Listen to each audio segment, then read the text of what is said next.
నా పేరు అశోక్ అండి. సో ఇక్కడేనా మీరు ఉండేది? ఇక్కడ లోకల్. లోకల్. సో మరి ఇప్పుడు మీకు ఎలక్షన్స్. అవును, జూబ్లీస్ constituency. So by elections. Yeah, so ఏంది బై ఎలక్షన్స్ ఎట్లా ఉన్నది? పార్టీల ప్రచారం ఎట్లా జరుగుతుంది? పేరు ప్రచారం అయితే మంచి జోరుగానే ఉంది. ఇక అది పోటాపోటీ అయితే నడుస్తుంది.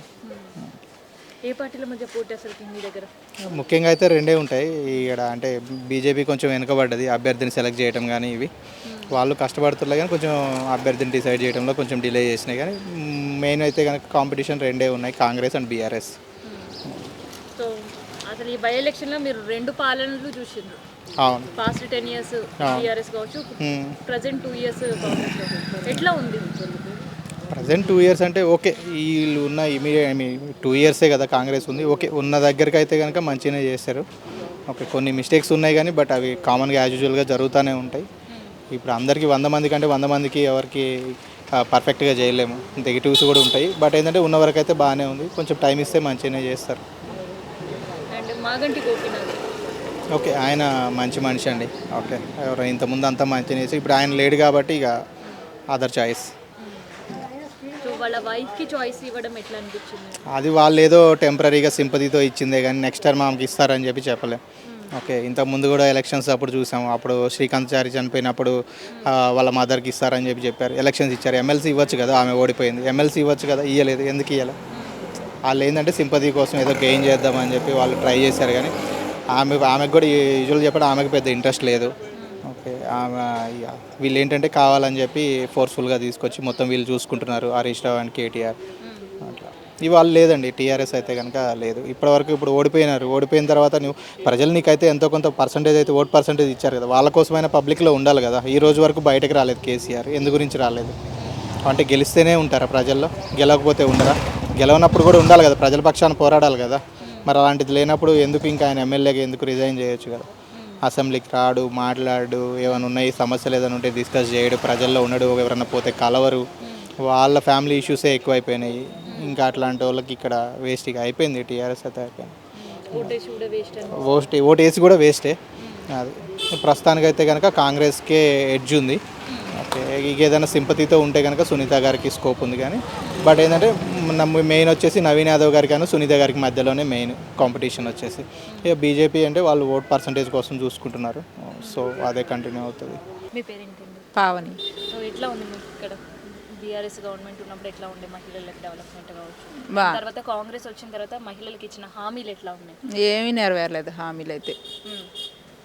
ఏది ఒక్కటే ఆ ఫ్రీ బస్ ఒక్కటే కదా ఆయన చేసింది, ఇంకేది రాలే. మాకైతే ఏది లేదు. ఇక్కడ కూడా చాలా మందికి రాలేవు. కరెంట్ ఫ్రీ అన్నాడు, ఏది లేదు. మరి 2500 అన్నాడు, అది లేదు. అది లేదు. ఇల్లు అన్నాడు, అది లేదు. అసలు ఏది రావట్లేదు. ఇక ఆడు చేసింది ఏది లేదు. అది ఒక్కటి ఫ్రీ బస్ పెట్టి మాకు వ్యాపారాలు లేకుండా చేశాడు. అది వేస్ట్ పని అది చేయడం. అది వేస్ట్. ఏంటంటే కాలేజీ పిల్లలకైనా ఒక ముసలి వాళ్ళకైనా అలాంటి వాళ్ళకి పెట్టుకుంటే ఫ్రీ పెట్టుకుంటే అదొక లాభం. అందరికీ ఎందుకు? ఇప్పుడు ఇక్కడ ఎట్లా అనిపిస్తుంది? గోపీనాథ్ గారు ఉన్నప్పుడు మీకు ఎట్లా ఉండేది? బాగానే ఉండేది. సో బీఆర్ఎస్ ఒక మహిళలకు ఇచ్చింది. ఇప్పుడు పోటీలో ఉన్న వాళ్ళు అందరు మగవాళ్ళు ఉన్నా ఒకటే ఒకే ఒక మహిళ ఉంది పోటీలో. ఎట్లా అనిపించింది మీకు ఆమెకి ఇవ్వడం అనేది? ఇవ్వడం మంచిదే అనిపించింది. తెలుసా, వెనకాల ఉండి నడిపిస్తారు కదా, ఇక ఆమెకి తెలియకపోయినా కానీ తెలుసు వాళ్ళు భార్య. సో మరి ఈసారి మీరు ఎవరు ఓటేయాలనుకుంటున్నారు? బీఆర్ఎస్కే వేస్తాం మేము. బీఆర్ఎస్కే ఓటేస్తాం. కేసీఆర్ అంటే బాగా అభిమానమా, లేదంటే గోపీనాథ్ గారు చేసిన డెవలప్మెంట్? వాళ్ళు చేసింది అభిమానమైన. వాళ్ళు చేసినప్పుడు కొంచెం గవర్నమెంట్ బాగుండే. ఇప్పుడు అంత ఏం మంచిగా లేదు. ఆడపిల్లలకి సేఫ్టీ ఉండదు, వేళ్ళు వస్తే అసలు ఉండదు, రక్షణ అనేది ఉండదు. ఎవరి భయం వాళ్ళకు ఉంటుంది కదా, నమ్మలేం. అది రౌడీజంగానే పెరిగిపోద్ది కాదు. ఇప్పటికే చాలా మట్టుకు దిగజారిపోయింది మొత్తం. ఇంక ఇది కూడా ఉంటుందో ఉండదో వాడు వస్తే ఇక. సునీత కేస్. యశోద. సో ఎట్లున్నాయి ఇప్పుడు మీకు ఈడ ఎన్నికలు? అదే మేము వచ్చి వారం అవుతుంది. మేము తొలి రాలేదు. మాకు ఇంకేం తెలదమ్మా. అలాగా పని ఏం లేదు, అలా రూమ్లో ఉన్నాం. సో కేసీఆర్ ఉన్నప్పుడు ఎట్లా ఉండేది? అప్పుడు ఇక్కడికి రాలేదు కదా మేము, తెలీదు. సో ఇప్పుడు కాంగ్రెస్ ఇప్పుడు ఎట్లా ఉంది? పర్వాలేదు, మంచిగా ఉంది. సో మహిళలకు ఫ్రీ బస్, ఫ్రీ బస్సు అన్నీ బాగానే ఉన్నాయి. సో మీకు ఓటేసే అవకాశం ఇచ్చిండ్రు అనుకో, ఎవరికి వేస్తారు ఓటు? కేసీఆర్కి వేస్తారా లేదంటే? మాకు ఎవరు మంచిగా చూస్తే వాళ్ళకే వేస్తాము. అదే కదా, అన్ని పెన్షన్ అంతా మంచిగా నడుస్తుంది ఇప్పుడు. 4,000 పెన్షన్ పెంచినారు, అన్నీ బాగానే ఉన్నాయి.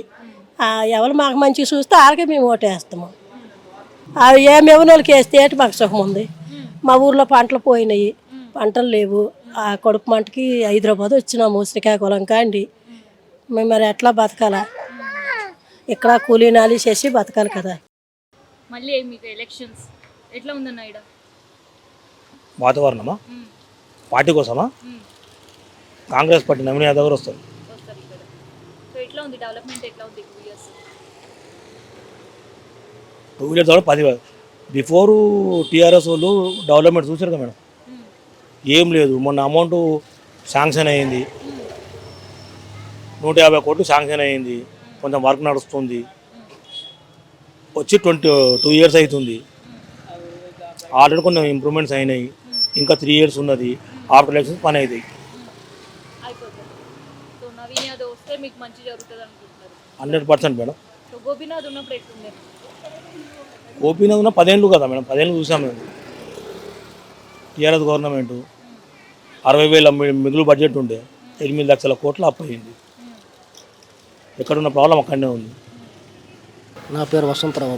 సో ఇప్పుడు మళ్ళీ మీకు ఎన్నికలు ఎన్నికలు వస్తాయి. వస్తున్నాయి. 2 సంవత్సరాలు ఎవరైనా వచ్చిర్రా పార్టీ వాళ్ళు అసలు ఇక్కడ?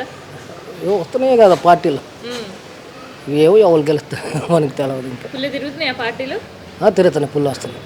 మీకు ఏ పార్టీ అంటే ఇష్టం? పార్టీ అంతా ఒకటే, ఆ పార్టీ అంతా మేము చెప్పలేము. కొన్ని వ్యక్తిపరంగా ఎవరంటే మీకు ఇష్టం?